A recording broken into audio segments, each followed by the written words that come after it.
welcome to Dreamland, a program dedicated to an examination of areas in the human experience not easily nor neatly put in a box.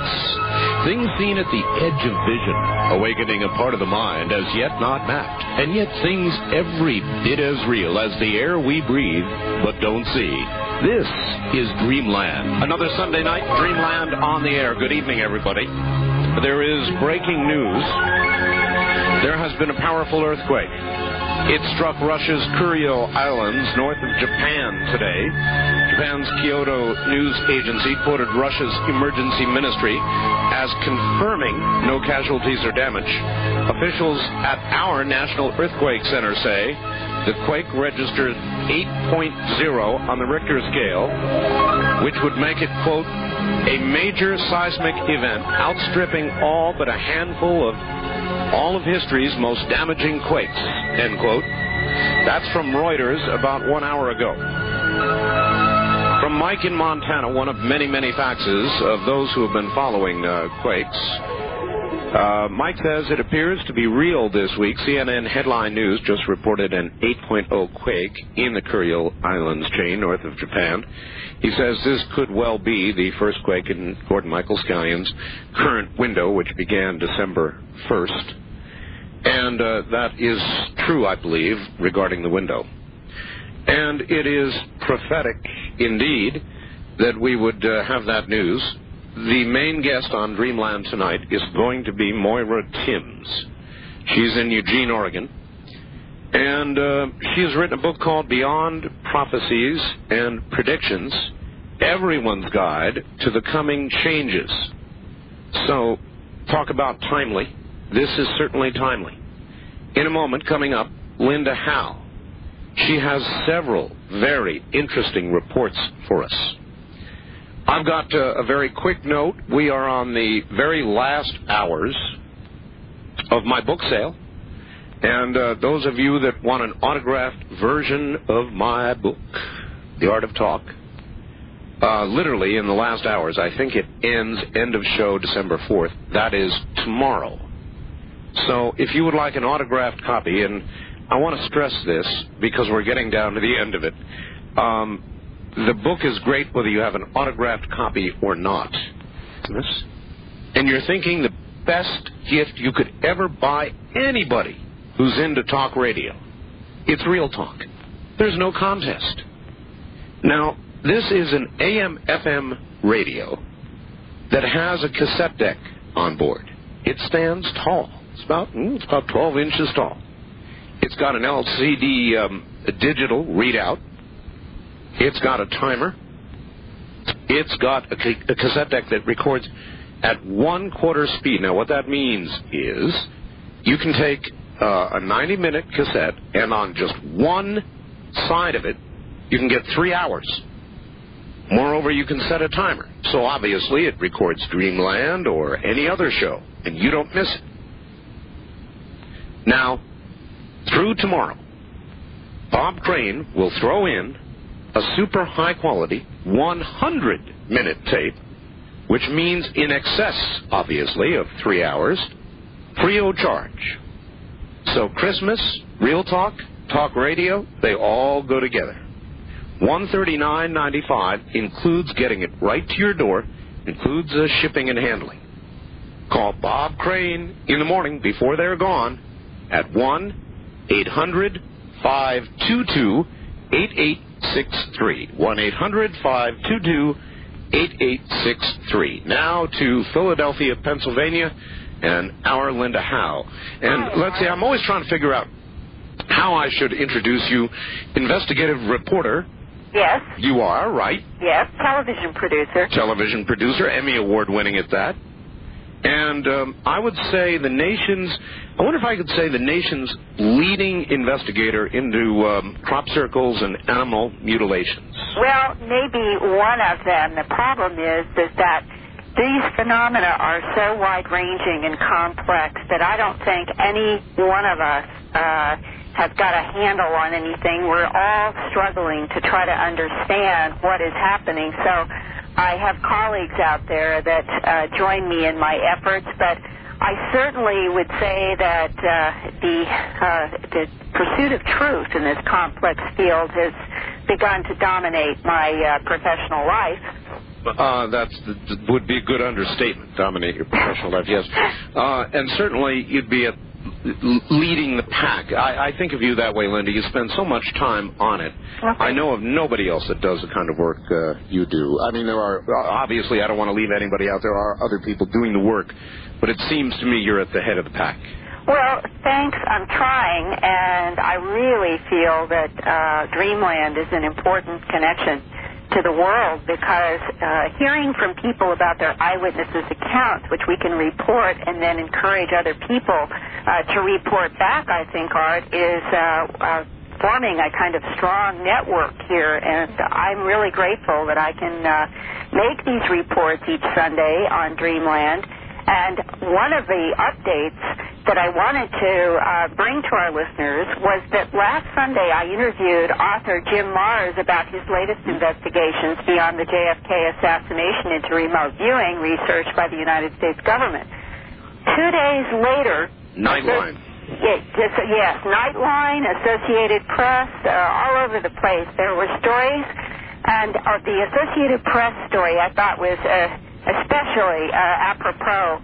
It began, for 20 years, the United States has secretly used psychics in attempts to hunt down Libyan leader Muammar Gaddafi, to find plutonium in North Korea, and to help drug enforcement agencies, unquote. This statement was confirmed by the Central Intelligence Agency, which said the remote viewing research was codenamed Stargate, which is an interesting code name to begin with. It sure is. And that as recently as July 1995, this summer, at least 3 remote viewers continued to work out of Fort Meade, Maryland, which is usually associated with the location of the National Security Agency and the Defense Intelligence Agency.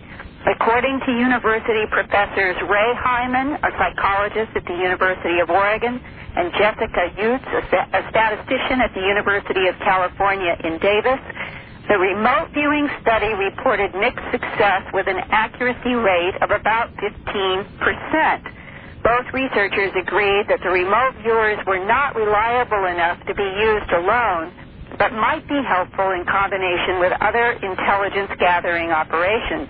Professor Jessica Utz said the statistical results were promising enough that research should continue. She said, quote, "I would like to see funding in the open science world.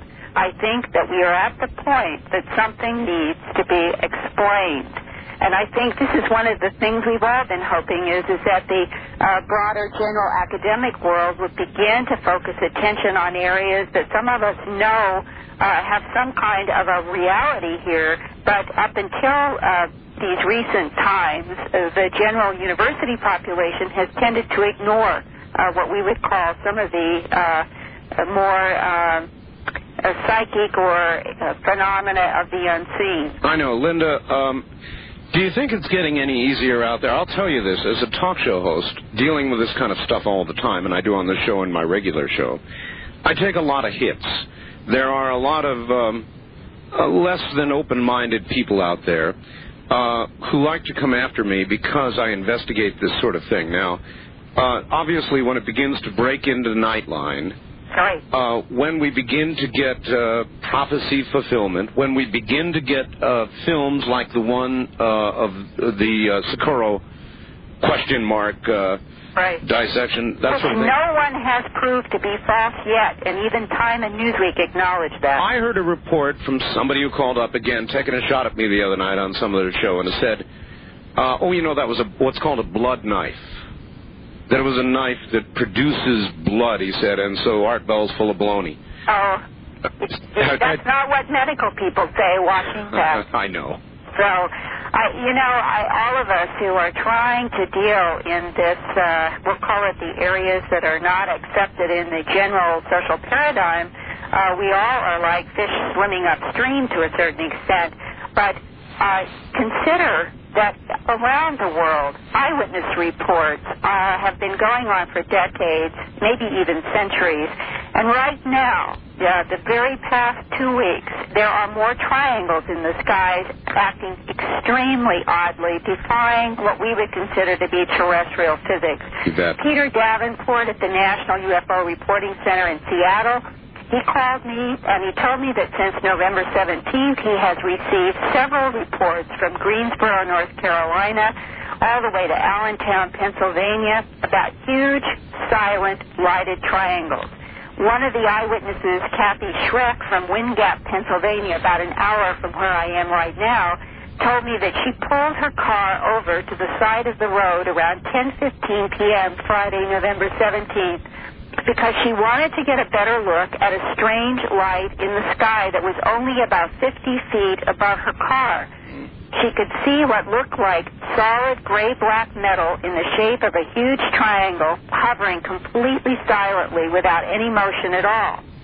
She estimated that there were 25 or 30 round white lights, she said, like car headlights on the bottom.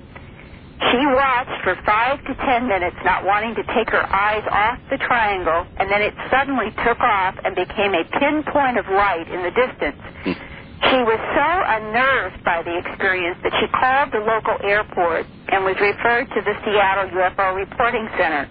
Peter Davenport there is trying to gather as many reports as possible, check them with airports and experts, and correlate sighting data. And for those listening, I'll just give the 24-hour hotline number in Seattle because it is a good place to network in terms of reports for correlation.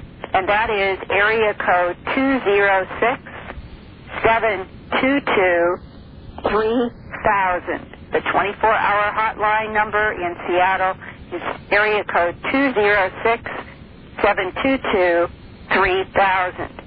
Now, strange lights have also been reported in Puerto Rico, along with a continuing rash of strange animal deaths that have local authorities now very concerned. Less than 1 week ago, on Tuesday, November 28th, a cow was found dying on the farm of a Puerto Rico district senator near Agua Buenos, about 45 minutes southwest of San Juan. The mayor of Agua Buenos called El Vocero newspaper photographer Eddie Diaz Conde to go and take photographs. Eddie has been photographing these unusual animal deaths for the past 2 months throughout the island, and he talked to me today about the Agua Buenos and other cases and described the unknown creature called chupacabras, or the goat sucker, that residents in Puerto Rico have been reporting and even school children have been drawing. And here is Eddie Diaz. And the mayor called me and says, Eddie, I need to see you because I have a cow that's still alive and has 2 holes where this creature has bitten and sucked out half of the blood of this big used cow. We're talking about a cow that is pregnant. She had a calf, and it was still alive when I got there around 11:30 at midnight. When I got there, she was still alive, and the cow had 2 holes for at least an inch and an inch and a half, 2 inches of separation, and they looked like they were ice pick punch, and it was completely clean. And this was on the side of the cow's neck? That is correct. And were any other parts of the tissue, the ears, the eyes, jaw, tongue? They were not attacked, no way. Nothing? There was no other way. The only thing that we had on the cow, that she was in pain. She was actually crying out that in pain, and I opened up her eyes. Her eyes were completely almost vanished. They were completely back. What did the senator who owned this cow, what did he say? He didn't really actually want us to investigate more with details. But what happened is that the mayor of that town of Aguas Buenas, he actually wanted to make a big investigation. He wanted the Senate to start putting pressure that the government should start investigating more details of all these kinds of animals that have been attacked. If I understand correctly, it has affected cats, goats, sheep, cattle, horses, chickens. Is side of the neck. Has that been reported in every case? Everything that has been reported to the police, it's been exactly the same way. Everybody's been attacked the same way. I mean, and that they've been attacked by sort of an animal that nobody knows. That's the only thing that we have up to now. Is that some people are reporting this strange creature with the spines running from the head down the back and with these large red eyes. And okay. You know, looking at a bullfrog, the way the back of a bullfrog with the stuff like that. Right. This is the kind of creature we're talking about that people have seen. They describe this kind of material that this animal is sort of made out of. Reminds them of a frog. It could be a giant frog, a flying giant frog with sort of mixed with maybe monkey or something. It's got to be something that was created. It could be in a laboratory or something. It's something that. Very strange. And everybody describes the same kind of lumpy type, big claws, big eyes. We had just 2 weeks ago, we had a whole hen house that lost 79 chickens in one shot deal one night. They lost the whole 79 chickens. Did the chickens have the same holes punctured? Yes, they did have it. They did have them in between their wings. They had them in between their wings. The thing is that we can't understand that it's very strange that this animal attacks different kinds of animals by bunch. It's just all at one time. They collapse 80 or maybe they collapse 79 chickens all at one time. They attacked it. They sucked their blood out and they killed them. And nobody knows how because to catch one chicken, it's very hard. To kill one, and it's very hard. To kill 5 or 6 at the same time, it's very hard. But, 79 chickens at one time, it's very difficult. And this is why we are still investigating where all these kinds of different people, different part of the island are calling us and letting us know that last night they killed their cow, they killed their horse, they killed 4 rabbits the other night. Last night they had out in Carolina, somebody killed 2 rabbits. The other night they killed 4 chickens. And they all have these puncture holes. Yes, they did, and they were all domestic animals, and they were in their cages. They were not out in the street or nothing like that. Some of them out on the street, but they were cycle fence maybe around it. It was very strange. How could somebody just jump over the fence without touching the fence? Just jump over, killed all these animals, and different part of the island. And Art Eddie D says that the number of animals killed in the last 2 months is estimated now to be several hundred.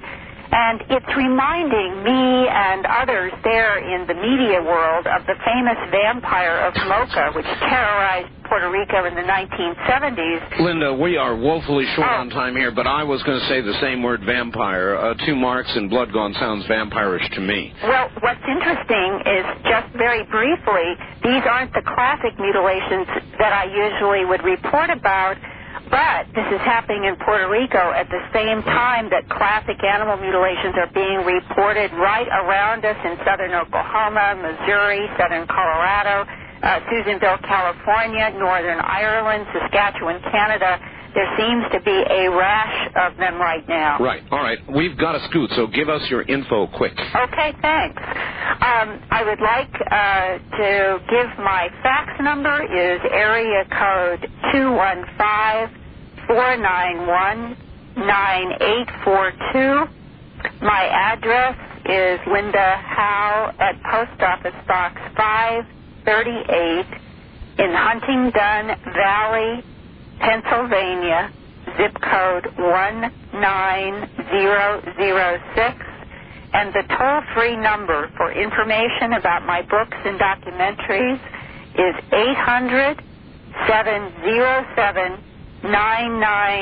800-707-9993. Again, that's 800-707-9993, and on that toll-free number, people can leave phone numbers for me to call back also if they do have something to report. Linda, I've got to scoot. Thanks a million. And thank you, Art. Take care. That, of course, is Linda Howe. And in a moment, Moira Timms. Copies of Moira Timms' book. What does the future hold for us as we approach the new century? Are we on the brink of enlightenment or the eve of destruction? Prophets from Nostradamus to Edgar Cayce have made dramatic predictions about the period leading up to the year 2012. Predictions ranging from a cataclysmic shifting of the Earth's poles to the dawning of a new order of the ages. Many have seen the current decade as a time for purification, a healing crisis that will either lead to an entirely new phase of evolution or our annihilation. The outcome, uncertain. This timely and important book synthesizes the major world prophecies, including those of the Hopi, the Mayans, Babylonians, the Bible, Nostradamus, Edgar Cayce, and the Great Pyramid, into a compelling, unified theory with an inescapable message. The choices we collectively make today create our tomorrow. Positive changes in the mass consciousness and constructive actions can modify our planetary karma and avert catastrophe. Corroborated throughout scientific, seismological, and environmental documentation beyond prophecies and predictions, issues an urgent call to action that we cannot afford to ignore. So, a very important and timely interview coming up. Moira Timms, M.S., is the author of the best-selling Beyond Prophecies and Predictions, Random House book, by the way, Prophecies and Predictions, and the 6 o'clock bus. Find out about that. She is a researcher and an archaic futurist, that's interesting, specializing in the beginnings and endings of historical cycles. Her work blends Egyptian mysteries, prophecy, mythology, and science. As we approach the turn of the century, Moira's ability to synthesize diverse aspects into the big picture is a gift to empower your highest purpose. And here from Eugene, Oregon, she is. Hi, Moira. Hello, Art. How are you? Well, I'm fine. I was sorry to hear that news about the earthquake. That's really very startling. Well, the 8.0 was startling. If the report of the 8.2 should be true, that's really startling. Was this were both of these events on CNN? Well, the facts, yes. To answer your first question, the first event I personally saw on CNN, the 8.0 earthquake. The second facts arrived literally 5 minutes ago, and I have no way of confirming it. Yes, because sometimes there's different earthquake centers all over the world that do monitor these things on the Richter scale, and so many times the same event will get reported from various sources, but with a slightly different Richter number. It is true, and we can hope that might be true in this case, Moira, because what would it generally mean? I know you're not a seismologist, but to have an 8.0 earthquake, which is very unusual to begin with, followed within hours, literally, by an 8.2, if that were true, what would that say? It would say things are getting very intense around the Ring of Fire. The information that I received from the National Earthquake Information Service in Golden, Colorado, is that what is normal in any given year, Art, is that on an average there's one great quake, and that means 8.0 plus, you know? Right. There would be 18 major quakes, which would be between 7 and 7.9. And so you see there's a very fine line between having a bunch of major ones at 7.9 and a great one at 8. It's only 1 point difference. Anyway, you can have 120 strong ones, 6.5 plus, and then about a total on the average of earthquakes altogether. And so the Ring of Fire is the most seismically active area in the whole world, and certainly around Japan. When you look at the deep ocean trenches on some of the Navy maps, I'm looking at one right now. Yes. You see that there's just a labyrinth underneath the ocean depths of trenches and core spreading, tectonic plate ruptures, all of this kind of thing. And it's like a freeway map. So So I'm looking at this particular trench here. It's the Kurill Trench. It's a very straight area that goes across the northwest from just above Japan, where Hokkaido is the northern part of the island chain yes, there, of course, to the Kamchatka Peninsula, and then it goes across to Alaska. So this is just slightly northwest of the major area where Edgar Casey said would be the most turmoil, and to watch that area for changes. So it's all part of the scheme of things, and we can't say we're surprised, really, although, you know, the idea of loss of life is always upsetting. Well, it is. Fortunately, of course, this is an area where there is not a lot of life to begin with. The problem is that it may be, as one of my faxers suggested, the beginning of Gordon Michael Scallion's predicted 4-quake scenario in the 8-point range. Now, I understand before the announcement of the quake today and earlier today, you spoke with Gordon Michael Scallion? I spoke to him 2 days ago. 2 days ago? Yes. He didn't mention anything about earthquakes. Oh, he did not? No. Is there anything he did mention that would be relevant that you'd like to pass along? Well, I was going to mention it later in the show when it kind of came up organically. Okay. Because he's talking about something quite different as far as the major focus for next year. So I'll just leave that for later on. All right. It's not quite related to this. All right. Anyway, your work has been pretty wide-ranging, hasn't it? In other words, you've looked at almost all prophecy you've been able to look at. And have you found a commonality between the prophets, between what science you've looked at, the Hopi, the Mayan prophecy, the Babylonian, all of them? Is there any commonality? Oh, yes. Really, the thing that is most amazing, and I guess it's not really news right now, but it was news when it was discovered, was that it didn't matter what prophecy had been issued when and where and to whom. Basically, the major prophecies were saying the same things. They were just different historical times, different cultural contexts, you know. And so the prophecies that I examined are not necessarily the predictions that somebody's aunt in Boise, Idaho would make, you know, that kind of thing. Yes. But more like the authentic traditional prophecies from important world cultures that have had these, you know, guidelines since the year dot. And so when I hear an individual making a prediction, I don't pay as much attention as something that is consistent with what the ancient people said. So in talking of the similarities, I think it would be concise to say that all of them said there would come a time and there'd be an event that would kick off a whole prophecy cycle. And after that, there would be a number of things that would happen, the kind of things we're seeing happen in the world right now.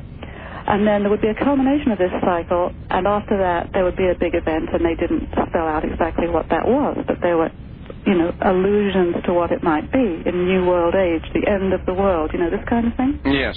So when you look at the historical record, for instance, I could share with you that the Hopi, they had said there would come a time in the future when a gourd of ashes would be dropped from the sky, and it would burn everything, and it would kill the fish in the ocean, and nothing would live or grow in the area where it fell.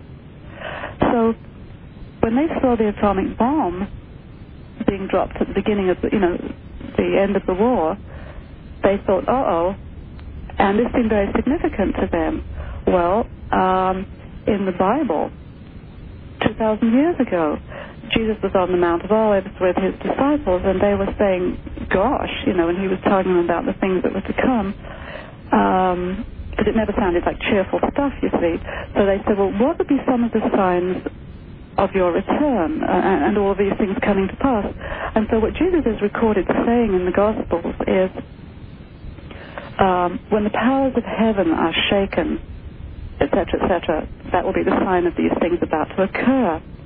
So if you look, I mean, the deeper you can look into these things and examine what seems to be obvious, the deeper you can penetrate the real mystery of it, you know. Mm-hmm. So when you look at the translation from the Greek, the powers of heaven, heaven is Uranus in Greek. But that's the same root word as uranium, as Uranus, the planet. You could equally well translate it as when the powers of uranium are shaken, you see.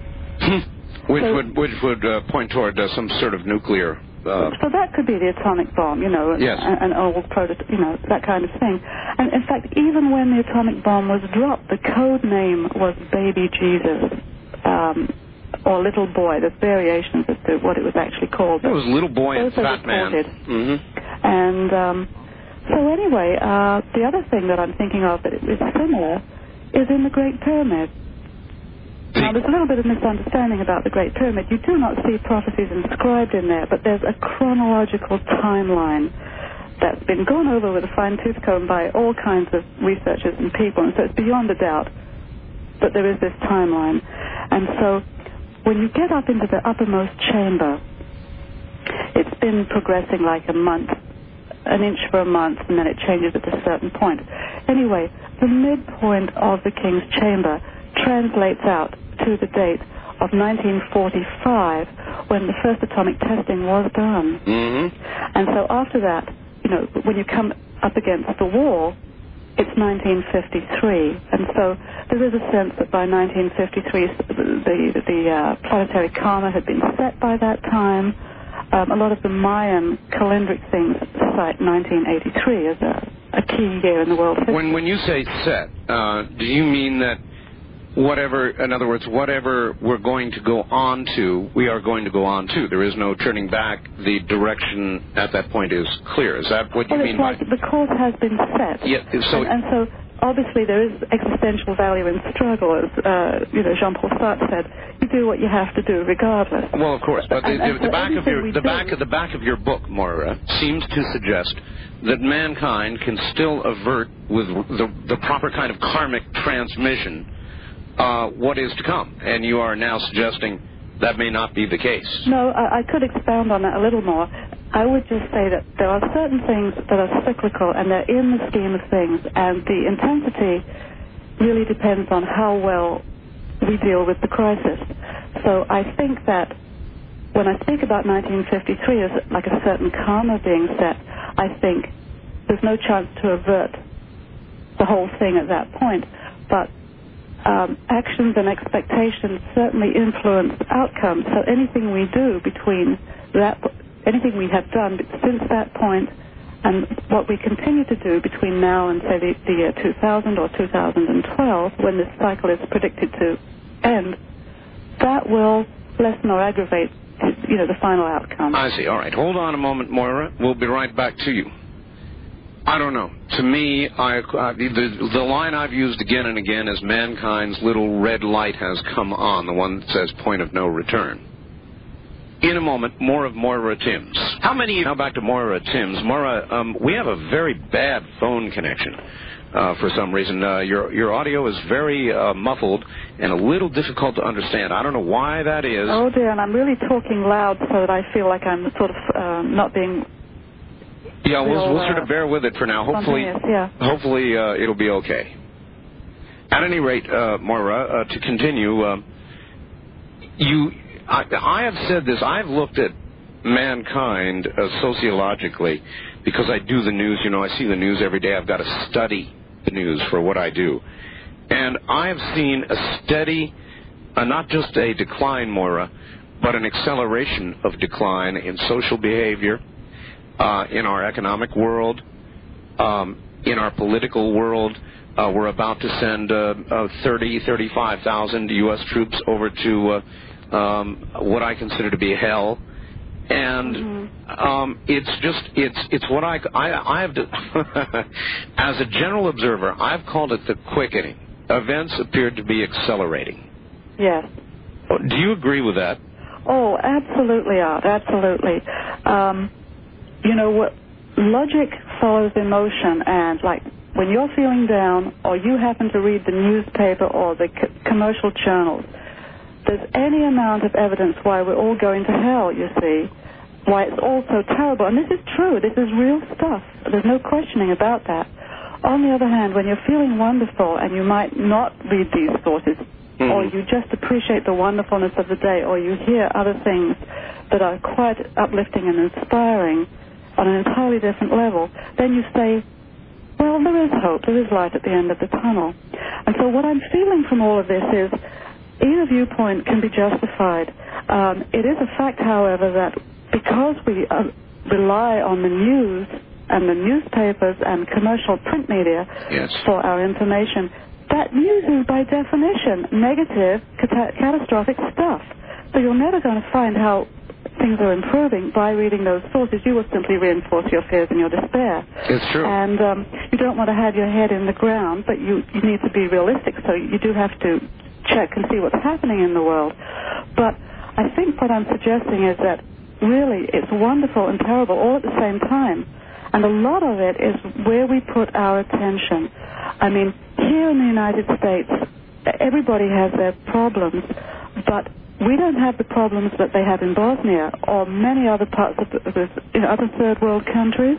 So everything is sort of relative, and I think personal action is required so that, the good of one becomes the good of all. Well, personal action on what level? Excuse me? Personal action, Moura, on what level? In other words, would you say... any level that draws your interest and your passion, I would think. In the back of my book, for instance, I have a section, I'm calling it the 12-step program to personal and planetary health, and I'm listing areas where people can plug in and make a difference. I think that individuals tend to feel disempowered, you see. They say, well, what can I do? I'm just an individual. These huge forces are in motion. The government's, not serving us the way it should. All of this and all this conspiracy stuff. All right, Moura. So you feel hopeless. You do. Moura, hold on a moment. We're at the top of the hour. Relax. We'll be back to you, all right? Moura Timms is my guest from an area near Dreamland. This is Dreamland.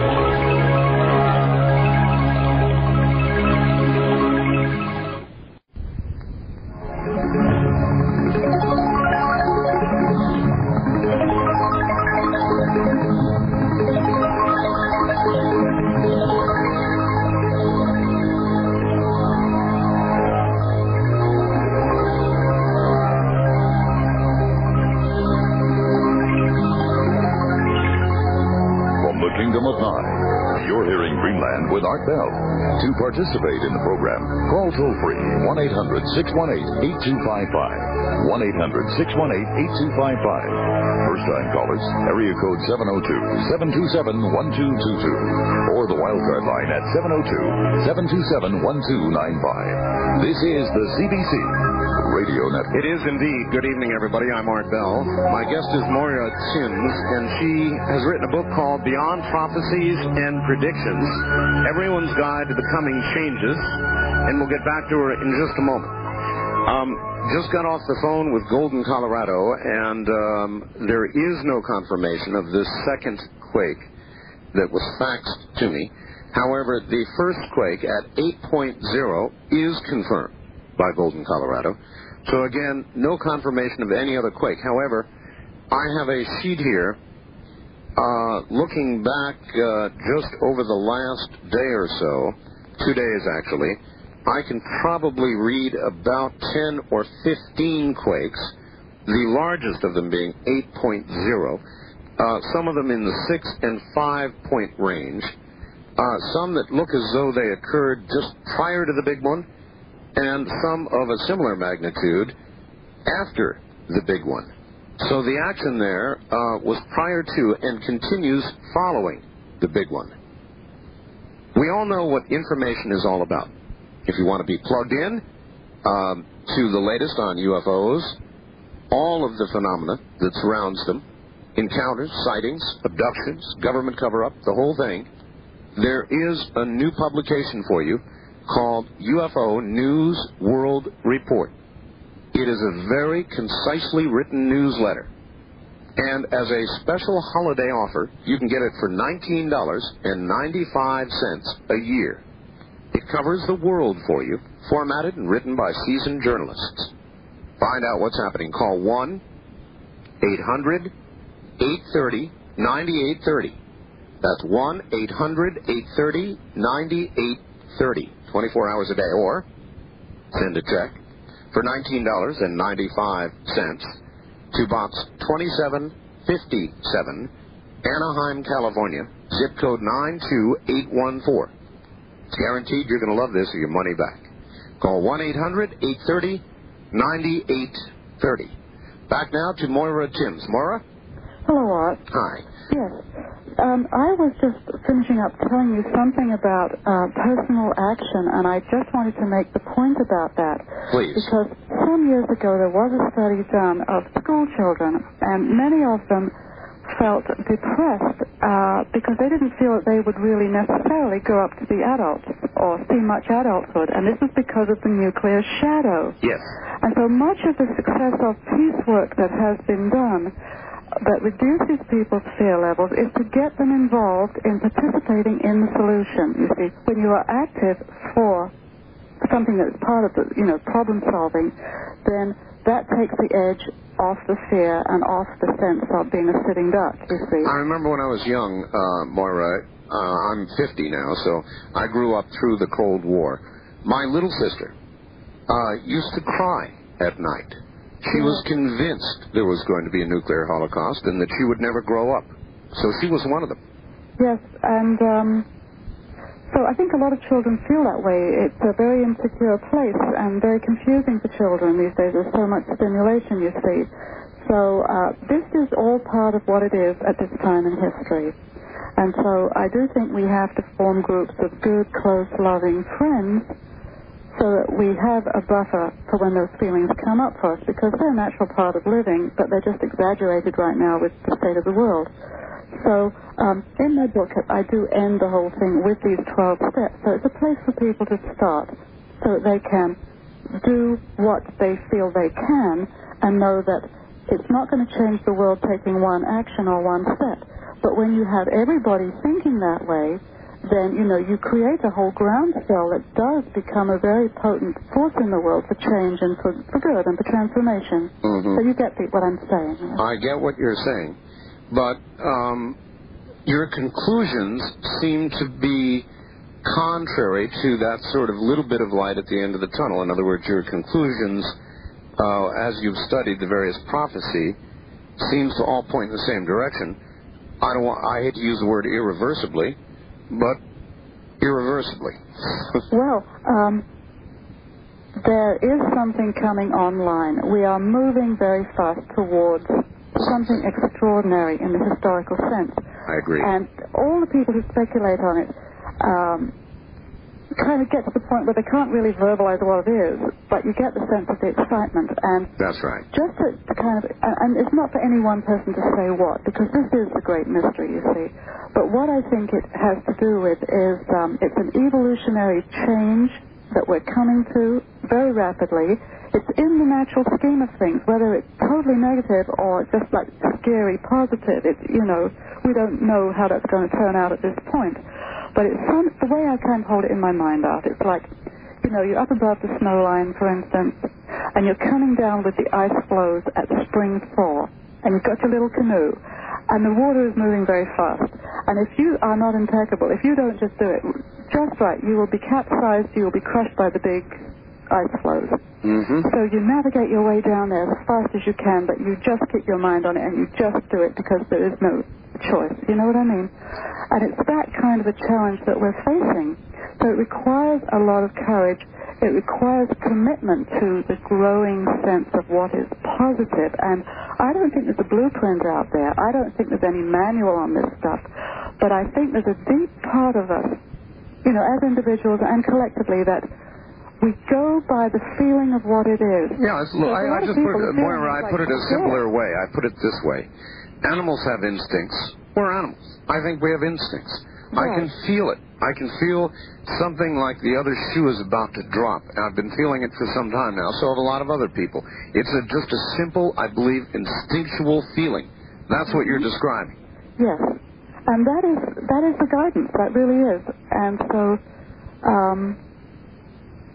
one way to kind of make that more coherent, I think, is to look at myth. We're just getting now that myth is not fable and story and fantasy the way we thought of it, but it's kind of like metaphor. It's an encodement of ancient wisdom that has come down in story form, but it's true for all people in every culture throughout every age. And when you strip away all the fancy parts of all of the world and global myths, it gets to be very, very simple. It really boils down to the fact that there's a beginning of things and an end of things. It's not a linear movement through time. It's cyclical. Patterns of meaning tend to repeat themselves over time.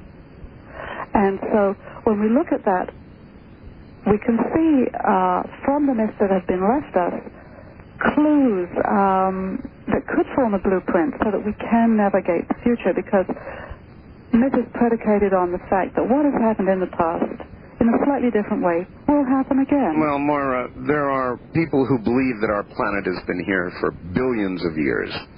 And there are people who believe that civilizations, mankind himself, has come and gone many times. Yes. Do you believe that? Oh, of course, yes. Of course, yes, you say. Why do you say that? What evidence is there to back up the myth that civilizations have come and gone?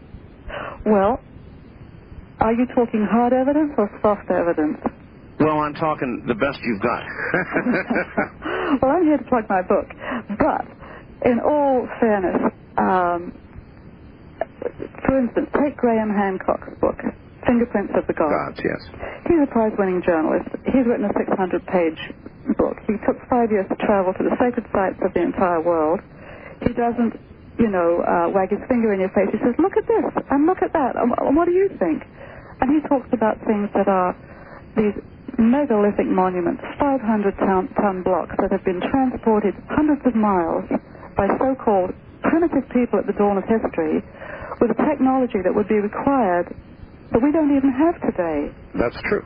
So things like that are very compelling. And I'll tell you now what Gordon Michael told me. He said, watch Egypt in 96. He said, the stuff that will be discovered in 96, I think I'm quoting him here, he said, will leave people gasping. Gossiping? Gasping. Gasp. Oh, gasping. Your English accent is to me every now and then. Gasping. Gordon Michael said the things that will be discovered in Egypt in 1996 will leave people gasping. Yes. Well, I know there has been a new chamber recently confirmed as discovered, and Gordon Michael's indicating there's going to be a lot more in the year to come. Yes. There have been myths that have come down to us through the Greek historians, Herodotus and Edgar Cayce, some of the Arabic sources that have been preserved, and they always spoke about a complex of tunnels and chambers beneath the Giza Plateau, beneath the Sphinx and the pyramids, that would be, or that are a repository of knowledge from previous civilizations, and we're thinking probably Atlantis, okay? Knowledge of their technology, their arts, their sciences, things like that. Moira, I wonder if they, I'm one who believes that this may be discovered also. And if it were to be discovered, do you think the discovery would be made public? Well, I can tell you that next March, the Department of Antiquities are having an unveiling of the two secret tunnels beneath the Sphinx that have been discovered. It's going to be an international media event. I'm taking groups that will be there in March, and our group is one of the few that will be allowed inside the Sphinx enclosure. Oh. So that promises to be very exciting. There is a sense, nobody has said this, understand, but there's a sense that there's more to this than meets the eye. That might be the tip of the iceberg or just the end of the tunnel. The Greek geographer, Iamblichus, yes. We have his texts in college and we go by every word he said, but when he said that he was taken by the Egyptian priesthood into a chamber beneath the pores of the Sphinx that came up in the, I was going to say the basement, came up in the pit of the Great Pyramid, and that he saw certain things inscribed on the walls, everybody goes, no, and they don't believe it, you see. So if this is true, we'll find out, because I know you had a guest on your show, John Anthony West. He had some people exploring on the surface there, on the surface, and they discovered a sonar sounding of a square chamber between the pores. That's correct. To my knowledge, this has not been excavated, That's but correct. It could be part of what Iamblichus at least was talking about. So I think if there was an event like Atlantis where there was a universal deluge, or at least an Atlantic or Pacific deluge, Yes. there would have been an exodus of people, the intelligentsia, the leading people who'd want to preserve their technology. They'd want to have a record of their civilization for posterity. You're giving me a wonderful answer, but it's not answering my question. My question is, if it is discovered there have been previous civilizations, not necessarily one, but many, do you think the information would be made public? Oh. That is my question. I think it would, but part of the prophecy is that there will be cover-ups. Something I quote in my book by the Academy of Future Science. Moira, I think you're wrong. How could they possibly make it public? Well, let me say this. The force of history will burst it forth. Look at the Dead Sea Scrolls. The people that studied the Dead Sea Scrolls were hand-picked by the Office of the Inquisition of the Vatican. What they found was heresy. The historical record was contrary to many of the fundamental teachings of the Church. So for 40 years, these people sat on the data. The world was waiting. Scholars came and went and were born and died that should have had access to those texts, and they never did because they sat on the heretical material. You're making my point. You're making my point. Yes. So it was eventually revealed, and now the Dead Sea Scrolls are in paperback so that you and I can read them. Oh, that's true. But when I said that, I meant in our lifetimes, in our children's lifetimes. In other words, if you go by the Prophecies art, Edgar Casey said they would be discovered. Now, it is a fact that people in the Department of Antiquities have been sympathetic to Gordon Michael Scallion's approach to things, and the man who, I have a personal friend who is friends with the director of the Antiquities, and although I know there's a lot of professional jealousy that goes on in high circles where this kind of professionalism is involved, they want themselves to be the ones to release this stuff or to be the discoverers. They don't want lay people with a lot of chutzpah cracking the code for them. They don't want those people to get the credit for what they later do. So I think that there's enough people expecting and feeling deeply that there is something there, that it would be very hard at this time, especially given the revelation of these tunnels, to sit on the rest. All right, I think Moira. it might be an attempt, but I think it would be unsuccessful ultimately. All right, Moira, hold on. Just currency is going to change. Let's preserve the secrets to keep the system going. Yes, of course. These new leaps of consciousness that are taking us into, hear me clearly now, transpersonal realms. You don't have any trouble talking about virtual reality and the global brain being the internet. We seem to have a little trouble talking about another or a deeper sense of reality or a transpersonal reality and, personal Slow down, Moira. What does transpersonal reality mean? Well, it just means so real that it seems like fiction, Truth can be stranger than fiction. You mean like today's headlines? No, I mean like the things we're talking about, like the fulfillment of prophecy, like new inventions, like super intelligence, like suddenly being able to do it right instead of the way we do things. It means moving into a level of maybe more of the group sense of things, so that we don't just protect our own interests. We realize that we're all more similar than we are different, and we do things for all of us. A world that works for everyone, that's what I'm talking about. Sounds we have good. that capability, we have the resources, but the way the system is set up does not allow for that right now. Well, yes, but according to all prophecy, time is short. So, I believe the year that most point to is 2012, depending on the calendar you use. However, Art, that is true, but we have the force of history behind us in the sense that many, many influences are coming to bear upon the human condition right now. These are things that we can only really intuit our way into. We look at the prophecies and we take the experience of some of us. I mean, there's extraordinary things happening on the planet that you report on all the time, Oh, yes. So this wasn't so 50 years ago. So we're getting into some deep water and some interesting domains of consciousness,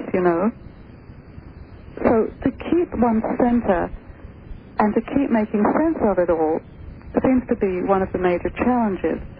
And so what I suggest is to have the guideline of, the prophetic consensus, to look at the past and see the patterns of meaning that can be and are repeating themselves, is to give us a sense of where we're going. Mm-hmm. That way we can sort of navigate with some sense of direction.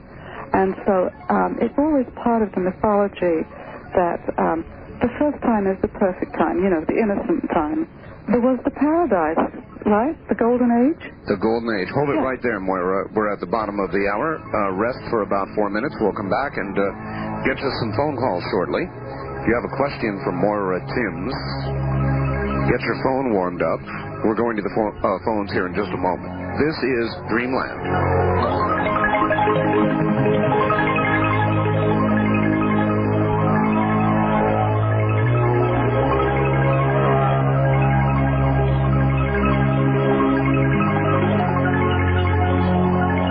Kingdom of Nye. We continue with your calls on Dreamland with Art Bell.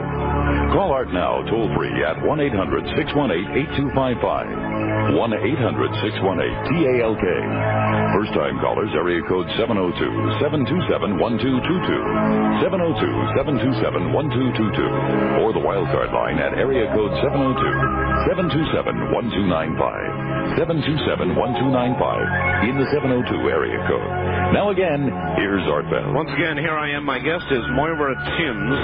She has written a book called Beyond Prophecies and Predictions, Everyone's Guide to the Coming Changes, indicating there will be changes. And I've got some updates for you. Art, this is from Rick in Reno. And by the way, everybody, you can stop sending me USGS reports. I've got about a million of them, confirming there have been, in the last 2 days, a total of 15 quakes in the Curio Islands. And I said 15, culminating in an 8.0 earthquake, but with earthquakes in the chain, but it is a 7.2, not 8.2. So there you have it. A total of 16 earthquakes. 7.2 would be the largest quake since the 8.0 quake. Also, I would like to read to you a fax that I got from Stan Dale, and I know a lot of you follow Stan very closely. Artichoke, his little pet name for me. I am hesitant to announce the following. I feel I must, though, in the light of the unofficial reports of magnetic field anomalies in California 2 days ago. The official report, which I sent you, says no anomalies occurred, yet I continue to get pilots' reports, etc., saying it did occur. For 4 days, I've been watching 3 tremendous thermal changes grow in size off the coasts of Nicaragua, the Guatemala-Mexican border, and Baja California, up to San Francisco. I have not posted these on my webpage, as I'm not sure yet what to say. Florida, the Bahamas, Chile, Argentina, North Australia, Southern Coast Australia, Adelaide, North Island, New Zealand, Romania, Bulgaria, Turkey, Japan, and Kamchatka Peninsula should all be on alert for action as well. Still trying to assess the changes here. Storms may be confusing the mantle's thermal effects along the east coast of the U.S. So there you are. He said, I'm not sure of this call, but I think we've got a problem brewing. Regards, Stan Dale. In a moment, back to Moira Timms. Be back now to Moira Timms. Are you there? Yes, Art. Good. Do you feel up to taking some phone calls? Oh, you bet, you bet. I just wanted to say that why are you making such a big deal out of the earthquakes? Why are you giving all this minute detail about it? I mean, what do you want to accomplish with that? I don't, I'm not in the position of accomplishing anything, simply presenting the news. Well, you see, they're going on all over the place all the time, and if it's not an earthquake, it's something else. And so this is grist for the mill, and if you stop and watch every car that goes by, you miss the big picture. You know what I'm saying? You were telling me earlier, before the show, I think, how many 8.0 earthquakes we have on average per year? That's right. How many is that?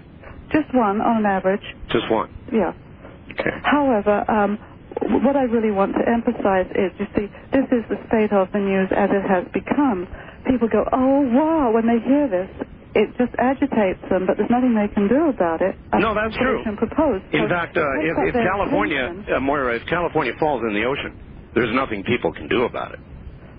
Well, you see, the big picture is that is part of the overall scenario, because what we're coming into with the end of the prophecy cycle is like big time earth changes all over the place, you see. So I do. I just feel that by focusing unduly on every single anomalous thing, it just puts people deep into despair, you know. So it's not that they wouldn't want to know about it, but that is the hard news. It gets in your face and it gets your attention. So I'm presenting soft news here, which is to say chaos will increase, disorder and crime in the streets will increase. It's the nature of the times, and this is the nature of the challenge. We're coming down the birth canal, as it were. Yes. At the end of this cycle, is always the beginning of another one. So it never was comfortable coming down the birth canal. It was just like total chaos, total fright, but it was the beginning of something wonderful and new. And so this is sort of what's going on right now. So the point I want to make before you open it to callers, Art, is that at such a time when intellectual considerations and technology is not going to help us out of these situations, what occurs, according to people like Carl Jung, the psychologist, or Teilhard de Chardin, the Christian philosopher, something happens to the group mind. Archetypes of wholeness emerge from the collective unconsciousness, and you don't have to understand what they mean or even know one when you see one for it to affect the way you think and feel. But what these images are that come out of the mind are sort of unconscious. And primarily, I would just point to what happened when we got into space in 1969. There we were, out there. We were looking back at Mother, the planet Earth, our home in the middle of space. And suddenly, you know, you've heard this said before, there were no boundaries. There was no latitude and longitude and geographic boundaries. It was just our planet where we all live. And so the sphere is the archetypal symbol of the complete whole self. You know, that is a symbol of the center. And the center is the organizing principle, the creative generator of everything that's to do with life and happiness and perfection. So when we have such images, and the world tree is another one, you know, the world tree has its roots in the ground and the branches in the heavens. It links heaven and earth and what you see with what you don't see. That kind of thing. These affect the way we think, and we're creeping into people's dreams right now. They're showing up in art. There are people all over the planet that are not reported in the news doing ceremony to bring these symbols forth and just etch them into the collective consciousness so they can act as mobilizing forces for the way we think and the way we do things. So I just wanted to say this is what's happening right now as things get more and more intense and as the quickening gets quicker. So there's no place to stand, and that's the nature of chaos, and people really don't have a sense of where they're going. You know, you look at all the urban sprawl, you look at the cancer cellar, the cancer cell is all the same thing. You see, it's growth without restriction. There's no pattern of meaning. And so Moura? This is our problem, but there's a way through it. All right. I'm just saying there's a way through. All right. Moira, I think you're selling some people short. I think you're underestimating their ability to assimilate information without panicking or quickening the quickening, but simply observing it. I am able to observe it, for example, without tearing my hair out. I simply watch the news, whether it's social, economic, political. I watch all of these arenas every single day. It's my job. And I nevertheless manage to stay centered. So in a way, it kind of sells people short a little bit to suggest because they hear factual news about an 8-point earthquake, they're going to go off the deep end. I don't think so. Well, I really am not implying that so much as just saying that this is what takes up space as the news. The real good news is probably less tangible, and so it doesn't get reported, and so... That's true. So that's really more my focus. I see. Yeah. All right. I didn't mean to smack your fingers. Oh, you didn't. No, you didn't. I simply wanted you to understand that many people out there are able to assimilate this information as it comes in and note what it means without adding to it because of a state of panic. Do you follow me? Yes. Okay, good. On the first-time caller line, you're on the air with Moira Timms. Hi. Hello? Hello. Are you there? Guess not. East of the Rockies, you're on the air with Moira Timms. Hi. Well, what am I doing wrong here? Is there anybody there? No, I guess, Moira, I may be doing something wrong here. Let me try one more here. West of the Rockies, you're on the air with Moira Timms. Hello. Hello, Art. Oh, good. I've got it. Yes, sir. Greetings from a fellow ham radio operator. Indeed. Yes, my comment? Yes, sir. No offense to your guest, but I've never heard so much doublespeak in my whole life. I'm a Christian, and I can tell you that the Bible is true because it is a supernatural book to the believer. Well, I didn't hear her say it wasn't true. No, but all right, let's hold it a minute. Hold it a minute. Sure. Slow down. Take a breath. What is it specifically that she said that you take issue with? Well, I think what she's saying is it's a mixture of what Jesus has said in the Bible, in the New Testament, but it's wrapped, it's kind of like the movie said, it's wrapped in an enigma. I mean, what she's saying is nothing that anyone can get their hands on. Jesus foretold in the Bible that we would have earthquakes, we would have beginning of birth pangs, but that there would be hope at the end of all that. I think she said that. Well, at least no offense, I didn't pick up on it, and I'm sure she's a wonderful person. I just can't, that to me it's a lot of doublespeak, and as a Christian, I don't really think that's something someone can get a handle on. You can read what she's talking about in the New Testament. May I just address the caller? Yes. I felt a little bit of pressure because of the commercials, and we've had trouble with my phone, so I'm having to speak extra loud, and sometimes things get said that need to be gone into in more depth, so the full picture doesn't really come out. But in my book, I do devote an entire chapter to the Bible. I talk about the prophets, I quote the prophets, I quote Jesus, and I put it in a very positive light. So I think if you would browse through a copy in a bookstore, you would see that I do set the record straight for Jesus, okay? Well, do you feel that Jesus was a prophet, or was he the Son of God, incarnate? Fair question. Definitely the Son of God, no question. Then if he was the Son of God, God is perfect, and God cannot be an error. So therefore, whatever God says is true and perfect. Well, did I say it wasn't? No, but I'm wondering why you're trying to maybe mix it up. It's like a little bit of this and a little bit of that. Compare it. Well, just because some people want to hear all science, that's what's real to them. Some people are only Christian and they only want to hear Christian information. So what I've done is put the whole enchilada together so that we can emphasize our similarities, because what is said in the Bible is said by other world traditions, and I think Christians would benefit to know that, although it isn't, that there's no difference, there's no separation, it's only in the perception. Now that comment I don't understand. May I ask a question? I do not understand what you just said. My perception is that Christians only want Jesus to say what is so. If somebody else says the same thing as Jesus, they take argument with it. And I am saying there's one truth, and Jesus spoke it, but other people spoke it too in its essential elements. And so I don't believe that we have to be exclusive. So that you're saying that other people can be prophets? Yes. Okay, then would you agree that the test of a true prophet is 100% accuracy? No. Then you would contradict what the Bible says.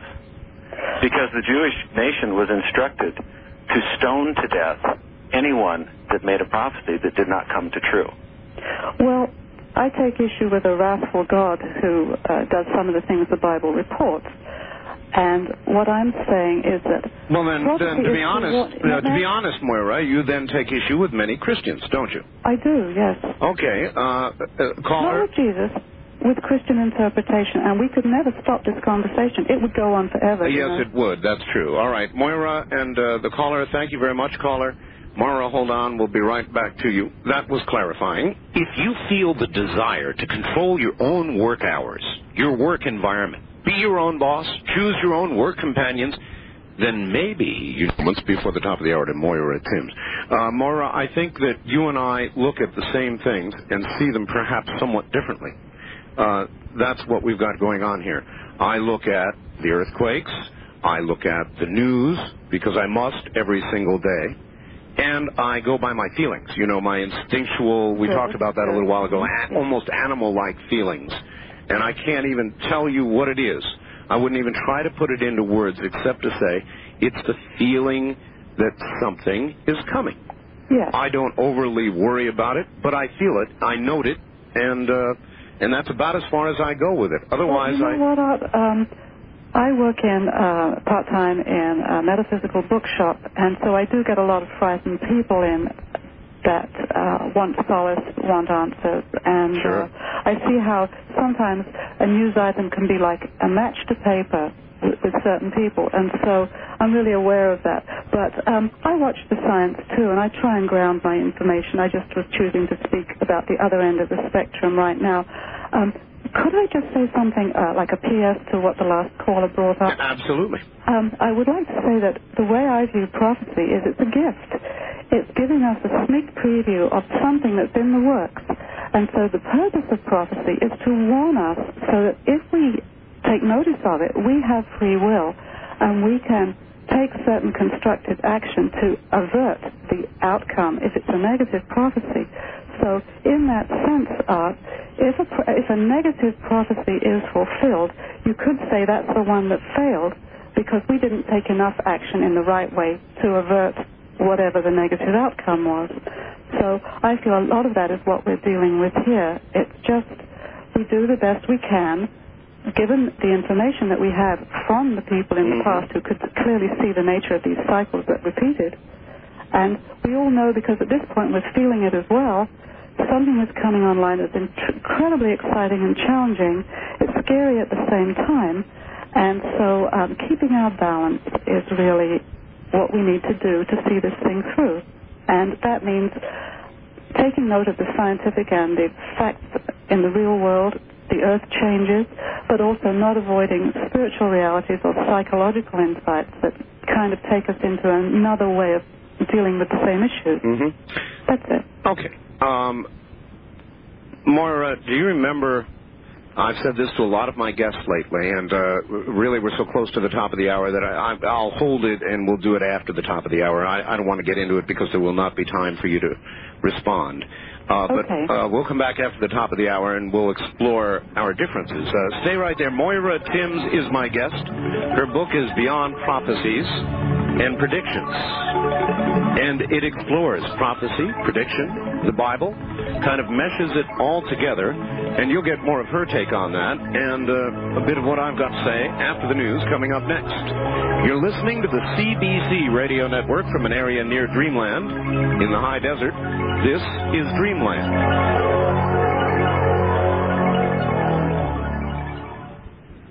The G. Gordon Liddy Show, only on Talk 102. The bust is especially embarrassing for Mrs. Gore, a mental health expert who promoted family values, including a crusade to rape obscene rock lyrics, and she's written a book about raising R-rated children in an X-rated society. Well, here is the tip-off as to what happened, ladies and gentlemen. My view now of where this change is headed, or what this change is about, or where I feel we are in this change, and I can put it very simply, and I can live with it very easily and have for quite some time now. There was once a movie, it is my favorite analogy, called The High and Mighty. It was a good movie. Moira may be old enough to remember The High and Mighty, I don't know, but it doesn't matter. It involved a reciprocal engine aircraft, motors, not jets, back in the days when we flew the Pacific Ocean from here to Japan or here to wherever. And about halfway across the Atlantic Ocean, the reciprocal engine aircraft of that day could only carry enough aviation gas, so that they could go from point A to point B across the whole Pacific. Well, somewhere out across the mid-Pacific at some point, about the halfway point, a little red light would come on in the cockpit, and under it would be a label that says point of no return. Now, that simply means that you now have only enough gasoline to go on to your destination. Should anything go wrong, you do not have enough gasoline to turn around and go back to the point you took off from. Now, that analogy in mind, it is my view, looking at the world, listening to the news, and observing the Earth changes that continue and quicken, that mankind's little red light came on some time ago. Now, I can't tell you what's at the destination. I have no idea where we're going, in other words. I simply have felt for some time that little red light has been on. So we're on the way. Does that analogy make sense to you, Moura? Oh, yes, it does. That's the way I feel, and I think that's a good analogy. And I'm comfortable with that, centered with that, as you would say. I've got a fact for you here, and it says simply, if God is so perfect, then why is his creation so imperfect? You want to take a shot at that? Yes, we had a thing called the fall, and that was where we ate of the tree of knowledge, and we disqualified ourselves from paradise. We got thrown out, actually. We fell out of the tree. Well, I think we got thrown out. Up to it. we got thrown out. Yes. Nice. Banished. So what this means is we have free will, and the point of the whole exercise is to get back to the place we left and qualify for godhood. And so the fact of the world doing the things it does and the people behaving the way they do has absolutely nothing to do with God. He says if you want to do it this way, do it and learn by your own mistakes. It's called free will. Free will. So we learn. There's nothing like a bit of suffering to make us modify our behavior. You see, it's a great learning process. We can learn through other ways, but, the pattern of human nature has been to just wait until, you're up against the wall and then do something. So it is a place of suffering, the world. It hasn't been happy, and part of what this sorting out period is about, I believe, and, what the prophecies seem to be saying, is that this is a time when, school is over. We're coming to the graduating point. Some people will graduate and some people won't. And we look at the native traditions, people who have lived this way for hundreds of years and haven't been civilized in the same way that Western culture has. They have a phenomenon which they call an initiation. Many of the wise people in native culture who are shamans, people of certain abilities, great healers, great visionaries, yes, they come to qualify for this by tremendous suffering. And it's like there's always this story that is the same. It's like a brush with death, maybe an after-death experience where you actually were dead and returned. There are these people that have been revived. Something that's so bad it tears you apart. And all the mythology has this model of being torn apart, falling apart, being dismembered, and then something miraculous happens and all the parts come back together again and reconstellate at a higher level. And so at this higher level, you've got an evolutionary anomaly, a person who is gifted psychically, is a healer, and moves in a way to benefit all of humanity with whom he or she comes in contact. So I feel, in a sense, this is what the world is coming to. I was talking earlier of, the original paradise, that was the perfect time. And so in all the mythology and all these stories, we hear about the beginning when it was perfect and the ending when it wasn't. So as time wears on, things become more and more chaotic. We get further away from our state of wholeness until we fall apart so badly and the chaos is so distracting to us that the only thing we can do is to wait for some internal process to happen in the deep psyche. And this is where these archetypes of wholeness begin to emerge. It's part of an evolutionary process, so that some people will not make it, some people will. The good news is that it's the beginning of a new birth. A new phase of human evolution. So this isn't arrived at without this sorting out period, without this purification, and that's the nature of the suffering. So in the big plan, God has provided a way for us to get it right, ultimately. All right, let's go back to the phone and see what they say. East of the Rockies, you're on the air with Moura Timms. Hi. Hello there. Now, somehow they're not hearing me. West of the Rockies, you're on the air with Moura Timms. Hi. Hello, Art, and greetings to your guest. Listen, I'm going to ask you just a generic question. If you were to be an alien force coming here, would you look at man as a mistake? I know I've asked it before, but I kind of want you to expound on it with your current guest. All right, sure. Good night, Art. Good night. You want to answer that, Moura? Well, would I be a gray, or would I be one of the others? Oh, I don't care. You be any color you want. I might look at humanity as a parasite. A parasite? Yeah, a plague upon the earth. A plague on the earth? Or I might see them, I'm just sort of, I would see that we're gearing up for something that is important to us, and we're about to have a collective experience that will improve our situation. Gee, you scared me for a moment. I thought I heard your positive karma slipping. What did I say? You said that the gray or the any colored alien might look at us as a plague. I think you said, or. Well, I'm not the only one to have said that, because we have destroyed the biosphere pretty much, and we've depleted the resources, and we kill each other. There's a better way to do a planet. You talk of pole reversals. I'm beginning to feel as though we have role reversals here. First-time caller line, you're on the air with Moura Timms. Hello. Yes, I have a comment to make to the gentleman who called in trying to say that all the prophecies that have... that Jesus talked about, that he was saying that this woman, what she's saying, it doesn't fit. Well, he was taking the typical Christian view, sir, that there is no prophet walking the earth unless there is a 100% a correct prophet, which of course would have been Jesus, and therefore there can be no prophets on earth now other than false prophets. Yeah. Well, I have to differ with him because, first of all the prophecies concerning the end of the world, they pertain to the destruction of Jerusalem in 70 A.D., thus being fulfilled almost, 2,000 years ago. I'd have to agree more with your host that we're going into a new time period, or as you would say yourself, into this quickening where we're evolving into a higher being. But not to insult that man, but I just think it'd probably be a little bit better if most fundamental Christians would just do a little more research and studying, and they'd probably find some of this stuff to be true.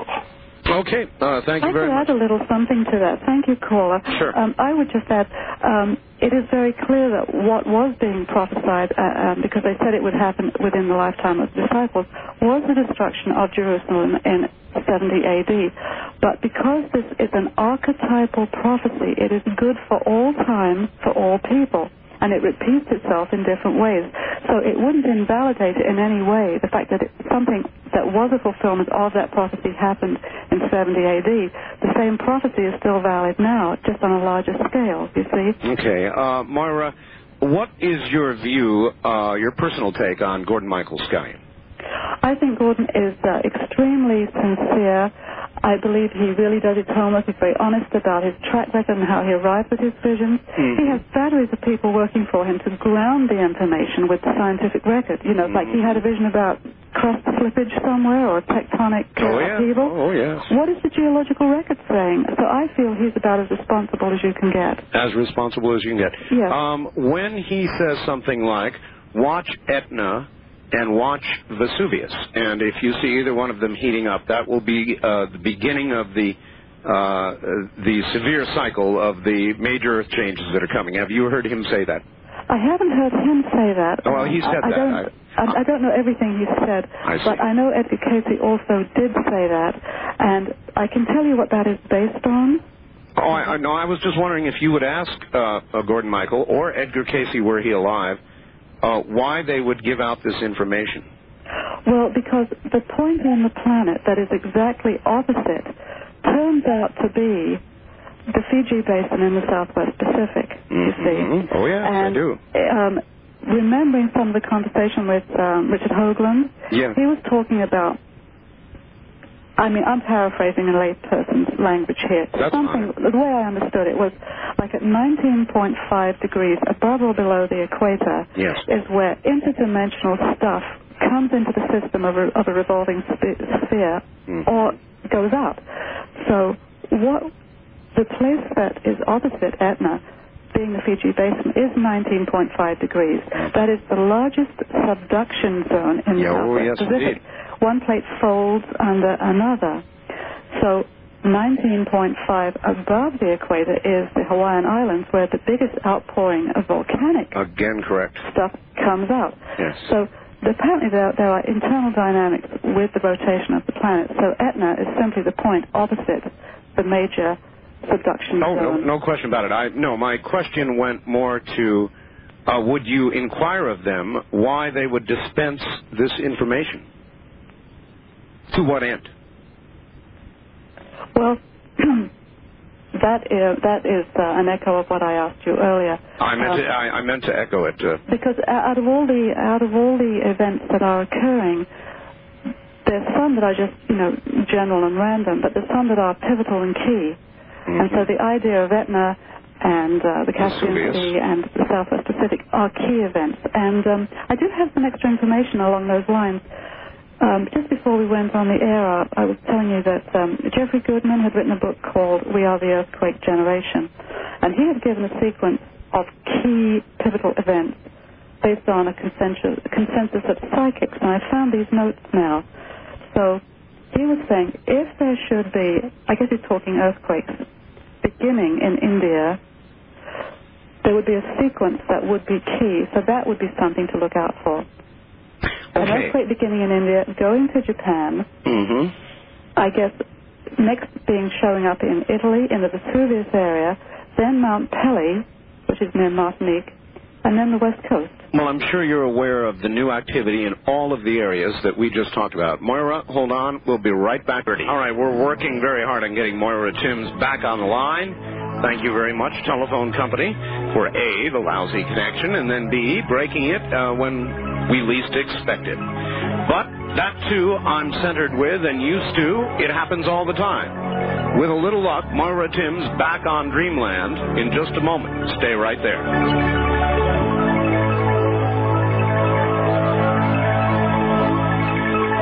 Is Moira Timms, her book Beyond Prophecies and Predictions, Everyone's Guide to the Coming Changes. And we've got her back on the line once again. Moira, are you there? Yes, I am. Sorry about that. Phone company has been very bad lately. I've got a fax here, Moira. Art, will you please ask Moira what her take on Hale-Bopp is, its significance and relationship within the prophecy that she has been researching? Do you know of Hale-Bopp? I do, yes. I think it's extremely interesting that it's showing up right now and that, there's something about it that we haven't quite got a handle on. The means of pole shift has never been clearly understood, but when we look back at the historical record, it does seem like the major geological changes that came about, like the extinction of the dinosaurs and the changes of the great geological ages, like the Cretaceous Tertiary boundary and things like that, were because of comet collisions. So, many people in looking at the phenomenon of pole shift have wondered what could be the instrument that would cause it. And cometary bombardment is something that has been common to all the planets in the solar system, including ours. So all the votes aren't in yet as far as what this comet is, when it's, if it's going to come significantly close to the Earth or not.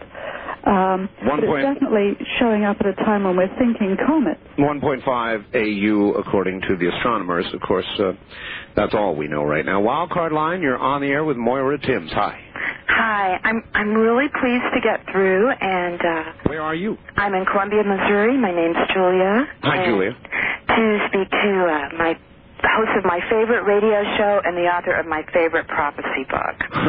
And I really enjoyed this book because it's so coherent. When I read your book, you put things in a really good framework, and I even have some notes from your book here, a timeline that I made, because I've read many prophecy books in the last few years, and you really do go beyond just the sort of hit and miss approach many of them have, and you did make things very coherent, and I appreciate that.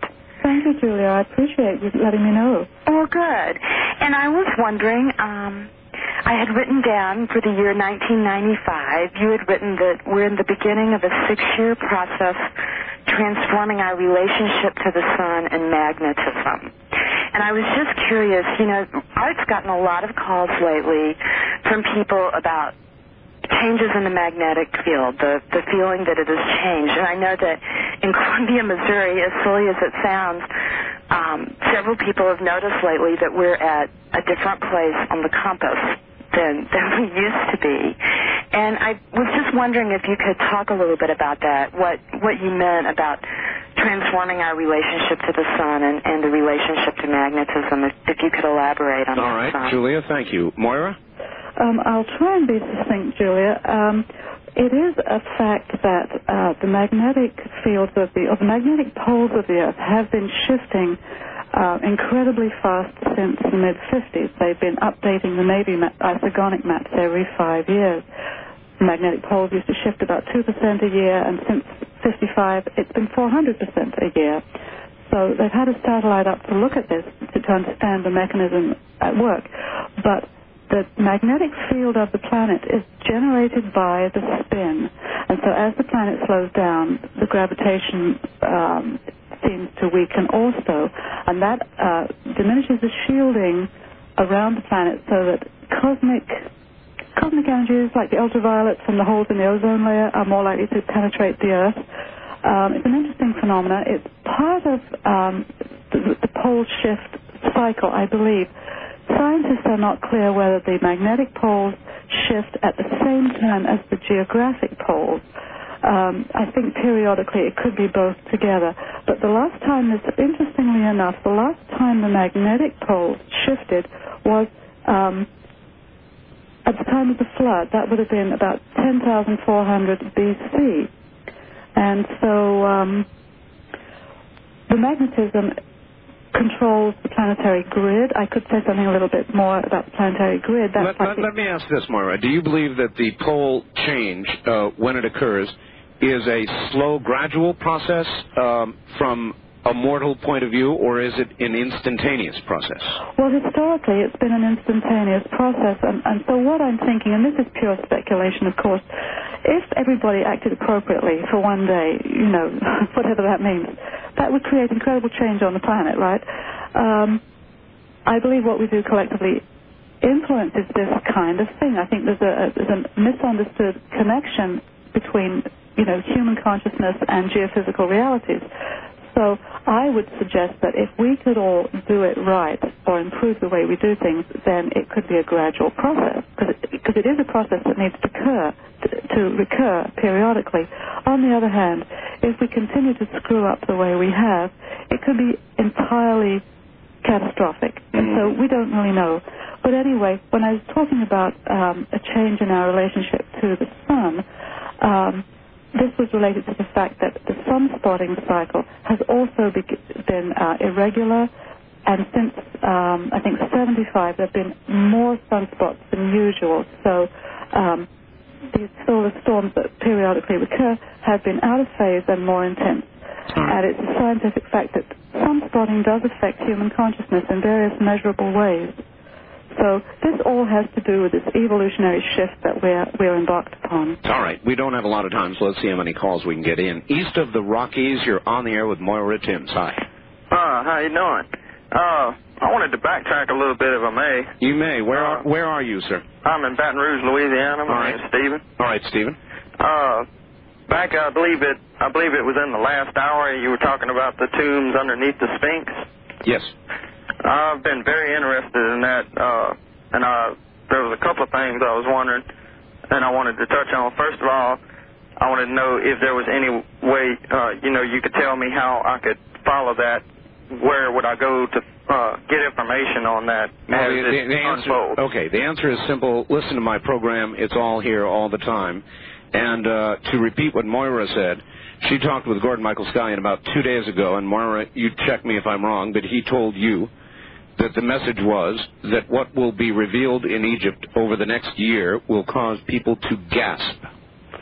Yes, I didn't mean to say that there were tombs underneath the Sphinx, but just canals.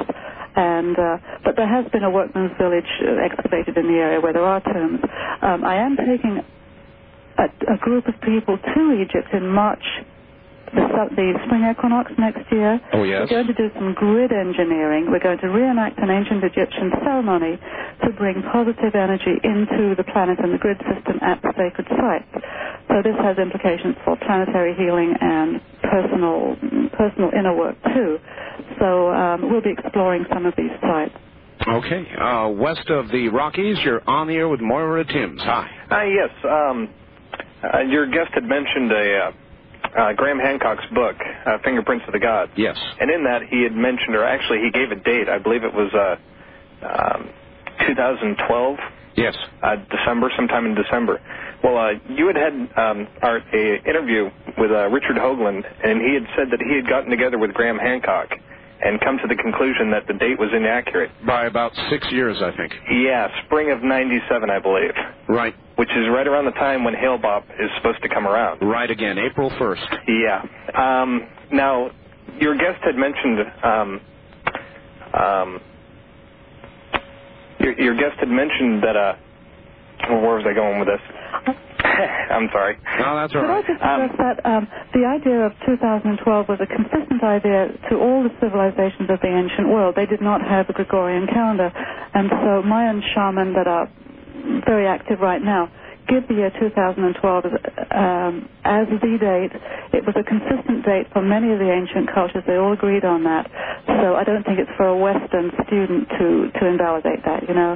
Mm-hmm. So there's something going on. It will be a culmination of the whole thing, and the way the prophecy goes is everything will be complete around the year 2000, and the way the Maya tell it is the additional years until 2012, they call that the beak of time. It's a sorting out period.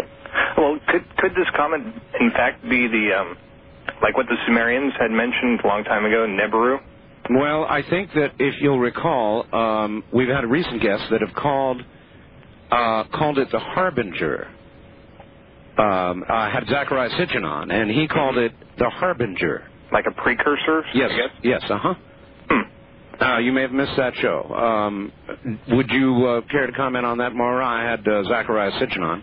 Yes, this is possible. I think it's still the outcome is still uncertain.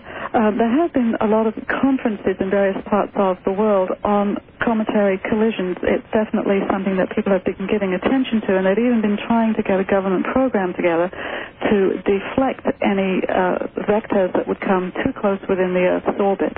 Mm-hmm. So, it remains to be seen what the scientists had to tell us about it. But mythically, it's arriving at the right time to have some impact upon the Earth. All right. Whether that's psychological or physical, I couldn't say. All right. East of the Rockies, you're on the air with Moira Timms. Hi.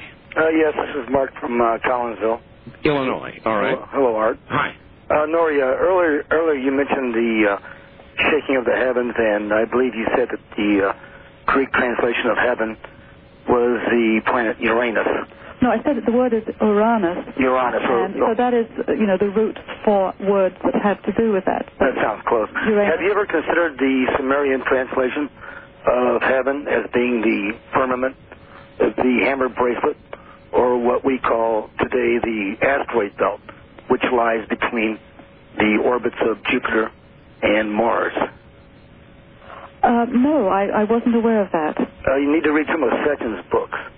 Some of these? And with this Hale Bopp, it's supposed to be coming between Jupiter and Mars, and so did Nibiru. Well, it is now presently out beyond the orbit of Jupiter. Yes, but it's supposed to come between Jupiter and Mars. Quite correct. On retrograde. Yes.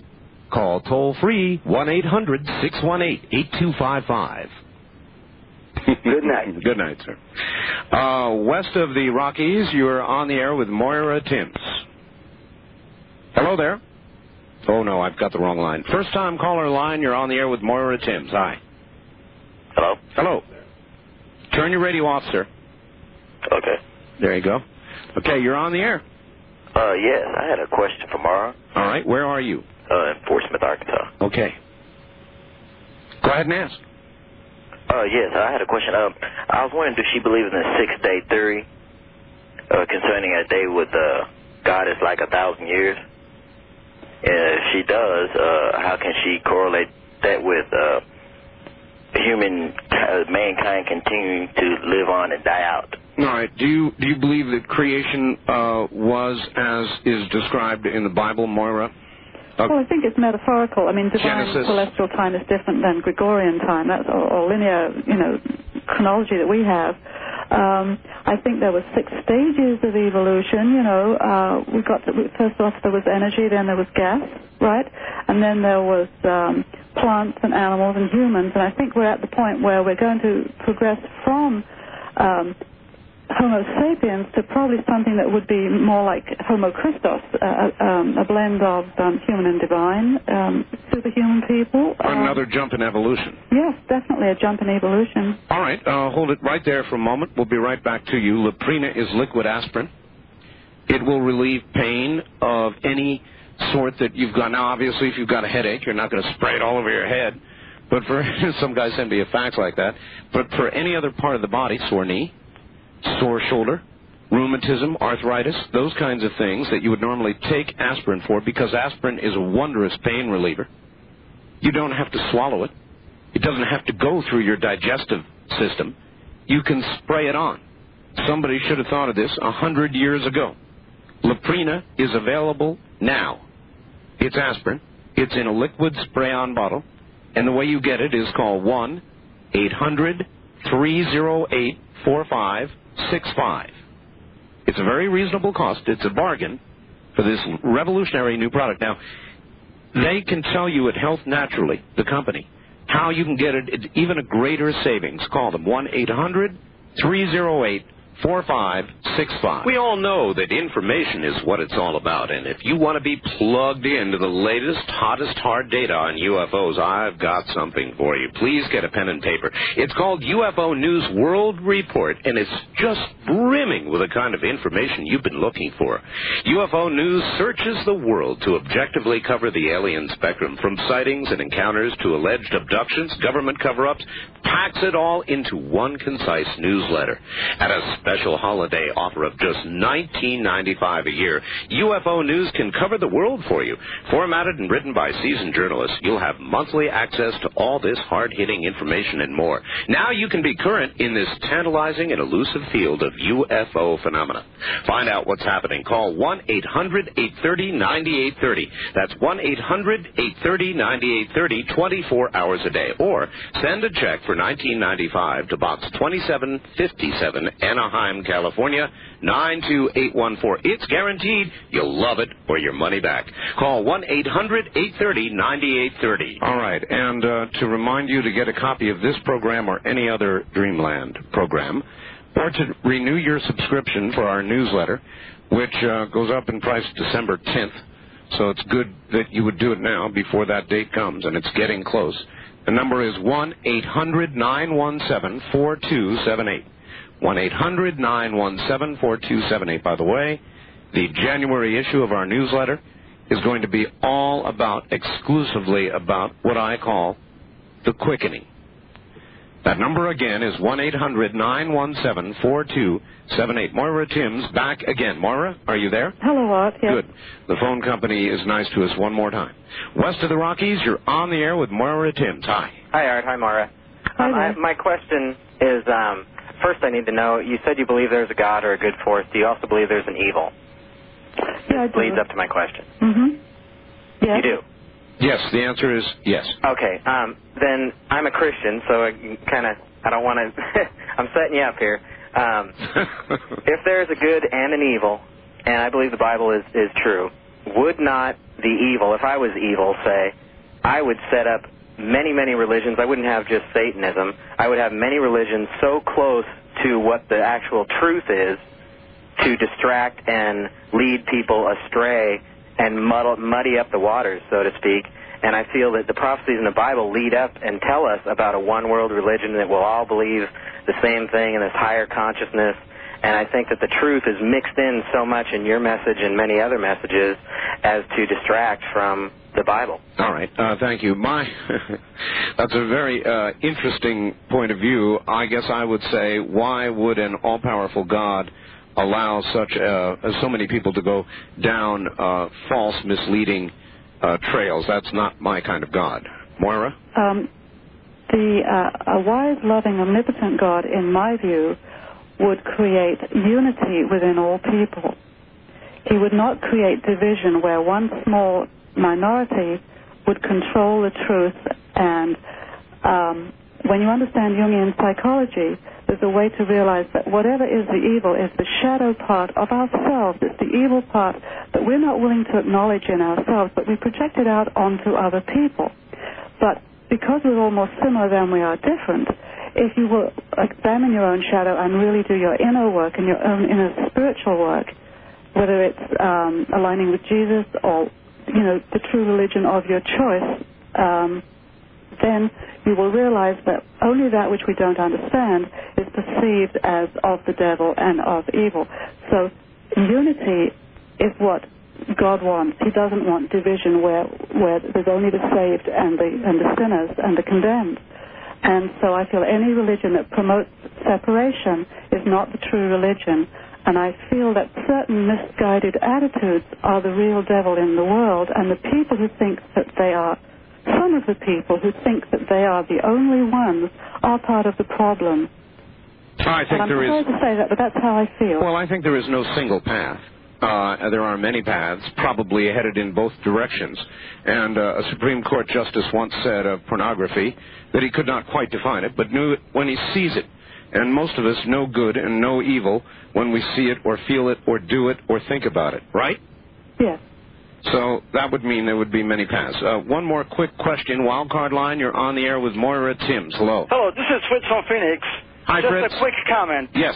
Art, as a student of life, and I've been calling and listening to this show for years, it's my opinion that mankind, as we know it, has reached the point of no return in the early 70s. All right. Now, I've only 50% of all the predictions come true that were given to us by all the prophets the last 500 years. The human animal, that what we are, will in the end learn to live together and respect creation and nature. All right, thank you. That's going to have to do it. Moira, where can people get your book? Well, they can get it nationwide in all bookstores. If they're out of it, it can be special ordered. Or they can call me on my voicemail, and I'll be happy to take their name and address. Okay, what is your number? I would just like to say, if anybody is interested in traveling on a very special historic trip with me as a group to Egypt to do some important and exciting and powerful work at the equinox, please let me know on the voicemail also, and I'll send you details. All right, and that number? It's area code 541... 541... 343... 343... 5392. 5392. Let me give that again. You tell me if I'm wrong. It's area code 541 343 5392. Is that correct? Yes. Mm-hmm. All right, and you're on the way to Egypt and would not mind taking people of a like mind with you. Kindred spirits, light workers, people who want to do planetary healing and have a wonderful time. All right, Moira, thank you for being on the program. Thank you very much, and blessings on your work and light on your path. Have a good night, Moira. And the same to all of you out there. The hours are closing on the book, the autographed book deal. It's 1-800-864-7991 from the high desert. I'm Art Bell. Good night. This has been Dreamland, a program dedicated to an examination of areas in the human experience not easily nor neatly put in a box. Things seen at the edge of vision, awakening a part of the mind as yet not mapped. Yet things every bit as real as the air we breathe but don't see. Please join us again next week at this time for Dreamland.